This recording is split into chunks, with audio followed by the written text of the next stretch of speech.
E5 TV news కు స్వాగతం. ముందుగా హెడ్లైన్స్. వాళ్ళెంత ఆడిపోసుకున్నా శక్తిమాత అనుగ్రహమే నన్ను కాపాడుతుంది మోదీ.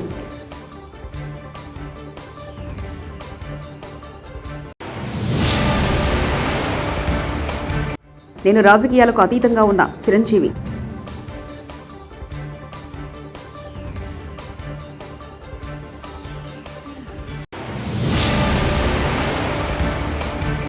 నన్ను షర్మిలను నరికేశారా? అన్నిటికీ తెగించే పోరాడుతున్నాం సునీత.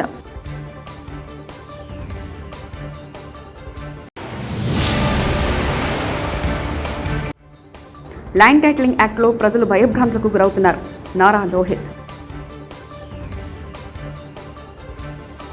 మొఘల్ రాజు ఔరంగజేబ్తో తనను పోలిస్తూ శివసేన నేత సంజయ్ రౌత్ చేసిన వ్యాఖ్యలపై ప్రధాని నరేంద్ర మోదీ ఘాటుగా స్పందించారు. ఎవరెంత ఆడుపేసుకున్నా శక్తిమాత అనుగ్రహం తనకు రక్షణ కవచంలా నిలుస్తుందని అన్నారు. సజీవంగా ఉన్న మరణానంతరం సైతం నన్నెవరూ పాతి పెట్టలేరని మహారాష్ట్రలోని నందూర్బుర్లో శుక్రవారం నాడు జరిగిన ఎన్నికల ప్రచార సభలో మోదీ వ్యాఖ్యానించారు. जनता को सिर्फ झूठे वादे किए, लेकिन अब देश मोदी की गारंटी देख रहा है.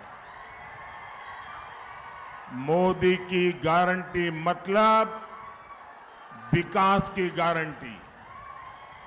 मोदी की गारंटी मतलब राष्ट्रीय सुरक्षा की गारंटी. मोदी की गारंटी मतलब विश्व में भारत के सम्मान की गारंटी. मोदी की गारंटी मतलब अगले 5 वर्षों में गरीबों के लिए 3 करोड़ नए घर बनाने की गारंटी. मोदी की गारंटी मतलब 70 वर्ष से अधिक आयु के हर बुजुर्ग को मुफ्त इलाज की गारंटी. और मोदी गारी गारंटी अंटे गारंटी गा पूर्तయ్యే गारंटी. తాను రాజకీయాలకు అతీతంగా ఉన్నానని ప్రముఖ నటుడు చిరంజీవి అన్నారు. గురువారం ఢిల్లీలో జరిగిన కార్యక్రమంలో భారత అత్యున్నత పురస్కారాల్లో ఒకటైన పద్మవిభూషణ్ అందుకున్న సంగతి తెలిసిందే. ఢిల్లీ నుంచి హైదరాబాద్ చేరుకున్న ఆయన మీడియాతో మాట్లాడారు. తాను పిఠాపురానికి వెళ్లనున్నట్లు జరుగుతున్న ప్రచారంలో వాస్తవం లేదని స్పష్టం చేశారు. సుదీర్ఘ ఈ కళా సేవకి కేంద్ర ప్రభుత్వం గుర్తించి ఈ పద్మవిభూషణ్ అవార్డు ఇవ్వటం నిజంగా చాలా ఆనందంగా సంతోషంగా ఉంది. సో భారత ప్రభుత్వానికి దానికి వెనకుండి ఈ అవార్డు రావడానికి కారణభూతులైన ప్రతి ఒక్కరికి నా హృదయపూర్వక ధన్యవాదాలు తెలియజేస్తున్నాను. అండ్ ముఖ్యంగా ఈ అవార్డు రావటం వెనుకాల నా కృషి, నా కళాసేవ, ఈ సమాజానికి ఎంతో కొంత ఇతోధికంగా నేను చేసినటువంటి సేవలు ఇవన్నీ పక్కన పెడితే నన్ను గుండెలో పెట్టుకుని ఆదరించి ప్రేమించినటువంటి నా అభిమానులు, అలాగే ప్రేక్షకులు, అలాగే నాకు ఎన్నో అవకాశాలు ఇచ్చి ఈ రోజున నన్ను నేను లాగా తీర్చిదిద్దుకోవడానికి కారణభూతమైనటువంటి నా డైరెక్టర్స్కి, నా నిర్మాతలకి, నా ఇతర టెక్నీషియన్స్కి, ప్రతి ఒక్కరికి ఎవరైతే దోహదపడ్డారో ప్రతి ఒక్కరికి నేను ధన్యవాదాలు తెలియజేసుకుంటూ ఈ అవార్డు ఇదంతా వారి సహకారం నేను ఈ ఎత్తుకు ఎదగడానికి కారణమైనటువంటి వారందరిది. కాబట్టి ఈ సందర్భంగా మరొకసారి నా సంతోషాన్ని తెలియజేసుకుంటూ నేను ధన్యవాదాలు తెలియజేస్తాను. ఏమండి, నిజంగా ఇది వారికి ఎంతైనా రావడం సముచితం. రావాలని నేను కూడా మనస్ఫూర్తిగా అభిలషిస్తున్నాను, రావాలని కోరుకుంటున్నాను. అది ప్రభుత్వ పరంగా చేస్తే కనుక త్వరితగతిన అది సహకారం అవుతుంది. అండ్ డెఫినెట్గా ఎంతైనా సరే అటు ఎంజీఆర్ గారికి వచ్చినప్పుడు వీరికి రావడం కూడా అంతకంత సముచితం అండ్ అది ఆనందదాయకం. దానికి నేను ఎదురు చూస్తుంటాను, నేను కోరుకుంటున్నాను. తెనాలి జనసేన పార్టీ కార్యాలయంలో ఈరోజు ఉదయం తెనాలి కూటమి ఎమ్మెల్యే అభ్యర్థి నాదెండ్ల మనోహర్తో కలిసిన జనసేన పార్టీ స్టార్ కంపెనర్ హైపరాది విలేకరుల సమావేశంలో పాల్గొని మాట్లాడారు.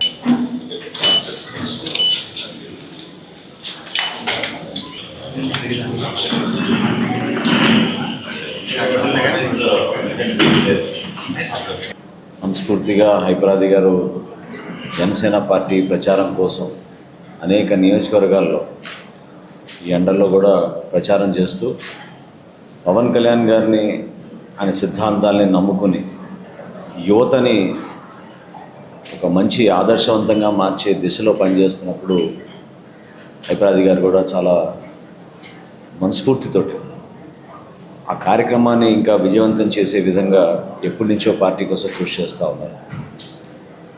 ఒక యూత్ ఐకాన్గా జనసేన పార్టీలో కూడా యువతకు సంబంధించి అనేక కార్యక్రమాల్లో ఆయన పాల్గొనడం, పవన్ కళ్యాణ్ గారు వేసే ప్రతి అడుగులో కూడా మేమందరం ఆలోచించేది మన భవిష్యత్తు కోసమే. వ్యక్తిగతంగా మాకు పదవుల కోసమో లేకపోతే ఇంకేదో గుర్తింపు కోసమే కాదు. ఎందుకంటే ఆల్రెడీ ఆయన కూడా సాధించుకున్నారు లైఫ్లో. మా కంట్రిబ్యూషన్ ఏంటి రావడం జరిగింది. ఇక్కడ ఆల్మోస్ట్ తెనాలి నియోజకవర్గంలో మనోహర్ గారిని భారీ మెజారిటీతో గెలిపించడానికి అందరూ సిద్ధంగా ఉన్నారు. ఎందుకంటే ఇక్కడ తెనాల్లో స్టిల్ ఇప్పటికీ నాదెళ్ల మనోహర్ గారు ఏదైతే అభివృద్ధి చేశారో ఆయన పరిపాలించే టైంలో, ఆయన ఇక్కడ తెనాలి నియోజకవర్గానికి ఎమ్మెల్యేగా చేసిన టైంలో ఏదైతే అభివృద్ధి చేశారో ఆ అభివృద్ధి ఉంది తప్ప ఆ తర్వాత ఇక్కడ ఎటువంటి అభివృద్ధి జరగలేదు. కాబట్టి అందరూ కూడా ఈసారి కూటమి తరపున నిలబడ్డ మనోహర్ గారిని భారీ మెజార్టీతో గెలిపించడానికి సిద్ధంగా ఉన్నారు. నాకు తెలిసి ఈ సరౌండింగ్స్లో ఈసారి తెనాల్లోనే హయ్యెస్ట్ మెజార్టీ రాబోతుంది అన్నది తెలుస్తుంది. జనసేన పార్టీ అనేది ఆవిర్భావం జరిగినప్పటి నుంచి కూడా ఎప్పుడైతే మనోహర్ గారు ఇందులో వచ్చారో అప్పటి నుంచి కూడా మనోహర్ గారితో పరిచయం ఉంది. ఈవెన్ నేను 2019లో కూడా తెనాలి ప్రచారం చేయడానికి రావడం జరిగింది. అలాగే తర్వాత ఎన్నో మీటింగ్స్, రణస్థలం మీటింగ్ కానీ ఇలాంటివి జరిగినప్పుడు కూడా సార్ని కలవడం జరిగింది. ఇప్పటికీ మనకి అసెంబ్లీలో ఒక స్పీకర్ అంటే సంగారెడ్డి జిల్లా పటాన్చెరు నియోజకవర్గం తెల్లాపూర్ మున్సిపాలిటీలో టీఆర్ఎస్ పార్టీ మెదక్ జిల్లా అభ్యర్థి వెంకటరామరెడ్డికి మద్దతుగా సభ ఏర్పాటు చేసిన మాజీ సర్పంచ్ సీనియర్ బీఆర్ఎస్ నాయకులు మల్లేపల్లి సోమిరెడ్డి. ఈ కార్యక్రమానికి హాజరైన మాజీ మంత్రి తన్నీరు హరీష్ రావు, ఎమ్మెల్యే గూడెం మహిపాల్ రెడ్డి. ఈ సందర్భంగా హరీష్ రావు మాట్లాడుతూ నిజమైన హిందూ ధర్మ పరిరక్షకుడు కేసీఆర్, ఎన్నో ఆలయాలను పునరుద్ధరించిన వ్యక్తి కేసీఆర్. 10 ఏళ్ల కాలంలో దేవుణ్ణి ఎప్పుడూ రాజకీయంగా వాడుకోలేదు. కాంగ్రెస్ గవర్నమెంట్ వచ్చిన తర్వాత బండి ముందుకు వెళ్ళాలి కానీ రివర్స్లో వెళ్తుందని తెలిపారు. అర్హత కలిగిన వారు ఉన్నారు మీరందరూ. కాబట్టి నన్ను 2014లో 2018లో 2023లో 3 సార్లు అట్రిక్గా నన్ను ఎమ్మెల్యేగా గెలిపించినందుకు మీకు శిరస్సు వంచి నమస్కరించుకుంటూ ధన్యవాదాలు తెలియజేస్తా ఉన్నా. ఎందుకంటే ఈరోజు 6 నెలలు 4 నెలలు 5 నెలలు పడ్డట్టుంది ప్రభుత్వం, కొత్త ప్రభుత్వం ఏర్పడి కాంగ్రెస్ ప్రభుత్వం. ఇంత వ్యతిరేకత అనేది మేము కూడా 25-30 సంవత్సరాల చేత రాజకీయాలలో ఉన్నాం. కానీ చాలా ప్రభుత్వాలు వచ్చి మా కౌన్సిలర్ల పరువు మన మైపూర్ల మసీదు గుళ్ళు కట్టించినందుకు ఆయన పరువు దక్కుతుంది. మరి మీరు వేస్తారా? ఎవరు చెప్పిన రోజు పొద్దు గడపాలి. అవ్వాయి నేనున్నప్పుడు నేను చేసిన మళ్ళీ 5 నెలలు అయింది. మీరు ఎందుకు చేస్తారా? మీరు ఎవరు చేయరు, ఒక్క పని కాలేదు. కాబట్టి ముఖ్యంగా మనకు మేజర్ సమస్య అండర్ పాస్ పిచ్చి ఉంది. దయచేసి చెప్తున్నా, అండర్ పాస్ పిచ్చి కంప్లీట్ కావాలంటే దేవుడు అనేవాడు మనసులో ఉంటాడు, భక్తి మనసులో ఉంటుంది, గుండెల్లో ఉంటుంది తప్ప రాజకీయాలకు వాడినటువంటి తత్వం కేసీఆర్ది కానీ బీఆర్ఎస్ది కాదు. నిజమైన హిందూ ధర్మ పరిరక్షకుడు కేసీఆర్. హిందూ ధర్మ వ్యాప్తి కోసం కేసీఆర్ గారు ఎంతగానో కృషి చేశారు. జీర్ణ దేవాలయాల పునరుద్ధరణ కోసం నైవేద్యాలు జరగాలని పెద్ద ఎత్తున నిధులిచ్చింది కేసీఆర్ గారు. అట్లా భగవంతుణ్ణి నిండు మనసుతో చేసినాడు. మాజీ మంత్రి వివేక కుమార్తె సునీతారెడ్డి కీలక వ్యాఖ్యలు చేశారు. వైఎస్ఆర్ జిల్లా పొద్దుటూరులో ఆమె మీడియా సమావేశంలో పాల్గొన్నారు. పులివెందులలో సింగిల్ ప్లేయర్గా ఉండేందుకు వివేకానంద రెడ్డిని హత్య చేశారని మాట్లాడారు. ఇంకా ఎవరినైనా హత్య చేయాలని అనుకుంటున్నారా అని ప్రశ్నించారు. తనను నరికేస్తారా లేక షర్మిలను నరికేస్తారా అంటూ అడిగారు. తనకు ఎప్పుడైనా ఏమైనా జరగవచ్చని అన్నింటికీ తెగించే పోరాడుతున్నానని సునీత స్పష్టం చేశారు. ఇక్కడ జరుగుతున్న ఎలక్షన్స్ పార్టీలకు సంబంధించింది కాదు. న్యాయానికి నిందితులకు మధ్య జరుగుతున్న ఎలక్షన్స్. కడపలో మాత్రం ఇక్కడ న్యాయ పోరాటం, ఇదొక న్యాయ పోరాటం. ప్రజలు నిర్ణయించుకోవాలి న్యాయం అంటే ఏంటి అన్నది. కడప ప్రజలకు ఎందుకు ఇది ముఖ్యం? మనము 3-4 దశాబ్దాలుగా అట్లీస్ట్ నాకు తెలిసి విన్నది కడప అంటే అరాచకాలు, బాంబులు, దాడులు ఇట్లాంటివి. మళ్ళీ అట్లా పోతుందా లేదా మనము అభివృద్ధి వైపు ఉన్నామా అన్నది ప్రజలు నిర్ణయించుకోవాలి. ఈ ఎలక్షన్స్ మన కడప ప్రజలే కాకుండా రాష్ట్రమంతా చూస్తుంది. రాష్ట్రమే కాదు, దేశమంతా చూస్తుంది, ప్రపంచమంతా చూస్తుంది. కడప ప్రజలు ఏమి నిర్ణయించుకోబోతున్నారు అన్న ప్రశ్నకు మొత్తం ప్రపంచమంతా చూస్తుంది. ఇది కడప ప్రెస్టీజ్కి సంబంధించింది. కడపలో న్యాయం ఉంటుంది, కడపలో న్యాయం గెలుస్తుంది అన్న కడప ప్రెస్టీజ్కి సంబంధించింది. సో మొత్తం లోకమంతా, ప్రపంచమంతా చూస్తుంది. సో జగన్మోహన్ రెడ్డి గారు చెప్తున్నారు, అవినాష్ రెడ్డి గారు కొన్ని ఇంటర్వ్యూస్లో చెప్పారు, సుదీర్ఘంగా ఎక్స్ప్లెయిన్ చేశారు. ఆయన చెప్పింది నమ్ముతున్నాను అని చెప్పారు. ఆయన చెప్పితే నమ్మడానికి ఏపీ అభివృద్ధి చెందాలంటే తెలుగుదేశం పార్టీ అధినేత చంద్రబాబు అధికారంలోకి రావాలని సినీ నటుడు నారా లోహిత్ అన్నారు. శ్రీ సత్యసాయి జిల్లా పుట్టపర్తి నియోజకవర్గంలో పల్లె సుందరారెడ్డికి మద్దతుగా ఆయన ఎన్నికల ప్రచారంలో పాల్గొన్నారు. అనంతరం నేడు విడుదలైన ప్రతినిధి 2 సినిమాను కొత్త చెరువు సందీప్ థియేటర్లో ప్రేక్షకులతో కలిసి వీక్షించారు. విధ్వంసంతోనే జగన్ పాలన ప్రారంభమైందని మండిపడ్డారు. వైకాపా పాలనలో రాష్ట్రం చాలా వెనక్కి వెళ్లిందని ఆవేదన వ్యక్తం చేశారు. చాలా మంచి మేనిఫెస్టో అన్ని వర్గాల వాళ్ళకి అందరికీ సహాయం చేయాలి. 5 సంవత్సరాల్లో రాష్ట్రం చాలా వెనకబడిపోయింది. అది బేసిక్గా మనం అదే అంటున్నాను కదా, ఇందాక మనం తెలంగాణతో పోటీ పడతాం. కొత్త రాష్ట్రం అయినా సరే, క్యాపిటల్ లేకపోయినా సరే 2014 నుంచి 19. కానీ 19 తర్వాత ఈ రాష్ట్రం ఒక క్యాపిటల్ లేకుండా, అసలు ఏ కొత్త కంపెనీ రాకుండా, ఎన్నో కంపెనీలు ఉన్న కంపెనీలు కూడా తరలిపోయే పరిస్థితి. సో ఈ ప్రభుత్వంలో చాలామంది చాలా రకాల ఇబ్బందులు పడ్డారు. అతను మొదలెట్టిందే ఒక విధ్వంసంతో, ప్రజావేదికను కూల్చేయడంతో. తర్వాత ప్రతి ఒక్కరి జీవితంలో ఏదో ఒక విధంగా ఇబ్బంది పెట్టారు. లాస్ట్లో అయితే ల్యాండ్ టైటిలింగ్ అండ్ యాక్ట్ అని చెప్పి ఒకటి తీసుకొచ్చారు. దానివల్ల ప్రతి ఒక్కరు భయభ్రాంతులకు గురయ్యారు. సో ఈ ప్రభుత్వంలో ఎవరూ ఆనందంగా లేరు.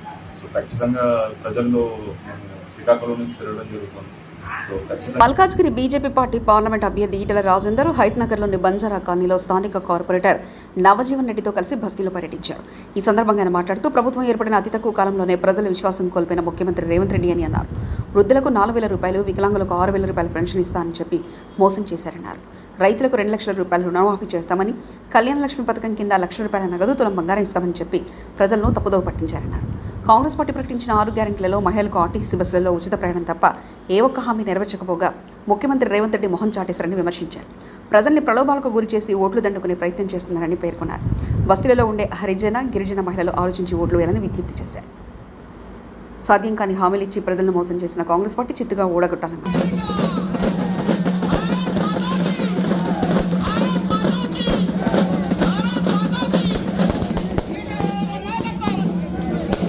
ధైర్యం లేదు కాబట్టి వాళ్ళ మనసులో రాత్రిపూట వచ్చి ఓటుకు 500 1000 ఇస్తారు. కానీ ఇచ్చేటప్పుడు చెప్పాలి, బిడ్డ 5 ఏళ్ళకోసారి ఇచ్చే 500 రూపాయలు కాదు బిడ్డ, మాకు నెల వచ్చే 2500 రూపాయలు మాకు కావాలి. నెల వచ్చే 4000 రూపాయల పెన్షన్, ఇచ్చే 6000 పెన్షన్ కావాలి. దీనికోసం ఓటు ఇస్తాం. కానీ ఈ భిక్షమా? నీ 500 రూపాయలు ఒక్కరోజు సార్ దుకాణం పోతే ఖర్చు అయిపోతాయి. అందుకని దయచేసి మీరు ఎట్టి పరిస్థితులు కూడా పైసలు ఇస్తే కూడా వద్దంటారా, తీసుకున్నారు కానీ ఓటు మాత్రం వేస్తే ఆగమైపోతామని చెప్పి మనం చేస్తున్నాం. ఎందుకు ఈ మాట అంటున్నా? మొన్ననే అన్నాడు కేసీఆర్ నాకేదో లంకె పిందలు ఇస్తాననుకున్నా ఖాళీ చిప్పనే ఇచ్చిందని చెప్పి చెప్తాను. ఇక్కడ చదువుకున్న పిల్లలు ఉన్నారు బాగా. మరి పెన్షన్లు ఎక్కడ ఇస్తాడు, ఫ్రిడ్జ్ ఎక్కడ ఇస్తాడు, తులం బంగారం ఎక్కడ ఇస్తాడు, ఇవన్నీ ఉత్తమ మాటలు. ఒట్టెక్కేదాకా ఓడమల్లప్ప, ఒట్టెక్కినాక ఓడమల్లప్ప. ఓటు వేసుకున్నాడు, గద్దెలు ఎక్కిండు, అయిపోయిందిగా. ఏం మాట్లాడినా బ్రోకర్ మాట్లాడుతూ తప్ప నిజం మాట్లాడు. అవునా? మోడీ గారు వచ్చిన తర్వాత దిల్సుఖ్నగర్ లాంటి బాంబు బ్లాస్ట్లు అవుతున్నాయా? బాంబులు పేల్చే ఎగిరిపడ్డ మాంసం ముద్దలు చూసిన మమ్మల్ని ఒకనాడు. వాళ్ళెంత ఆడిపోసుకున్నా శక్తిమాత అనుగ్రహమేనను కాపాడుతుంది మోదీ.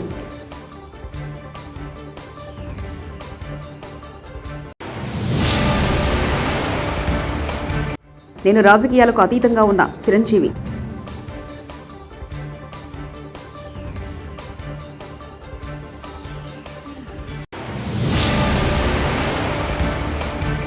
నన్ను షర్మిలను నరికేస్తారా? అన్నిటికీ తెగించే పోరాడుతున్నాం సునీత.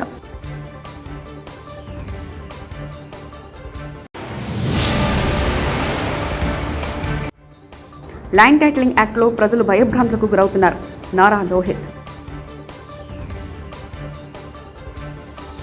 ఇవి బులెటిన్ విశేషాలు. చూస్తూనే ఉండండి E5 టీవీ న్యూస్.